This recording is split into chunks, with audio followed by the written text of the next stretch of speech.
But the one thing I remember, the one thing that really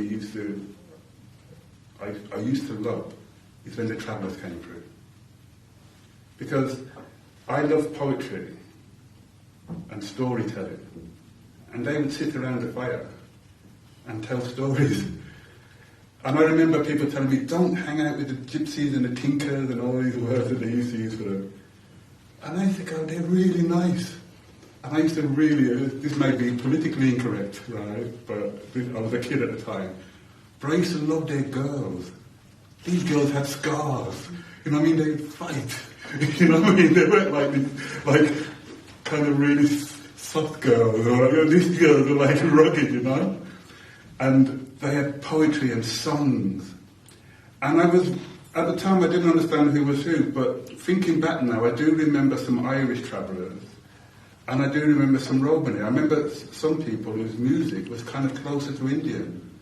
I would hear those kind of Eastern riffs and motifs in the music.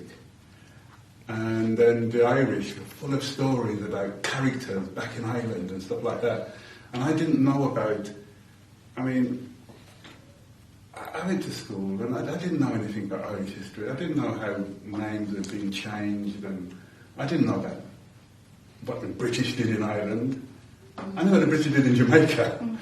You know, I knew what they did in India.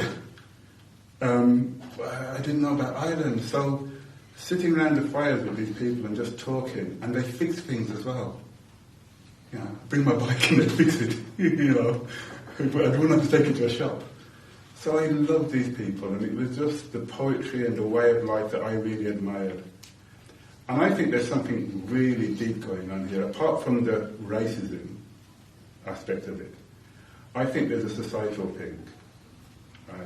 This capitalist society that we're trying to create here demands that people have houses and mortgages and are tied into a bank, right, and are given a number.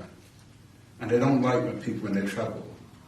But the bloody hypocrisy, because they'll sit on television, they'll sit in front of their television and watch the nomads of Africa and Asia and go, oh, isn't that sweet? Oh yeah, look at that, David Attenborough meeting these nomads in the highlands of Tanzania or whatever. But when it comes to their own nomads, when it comes to our own nomads here, we outlaw them. And I think there's something very deep about that, about trying to force people into ways of living which are alien to them.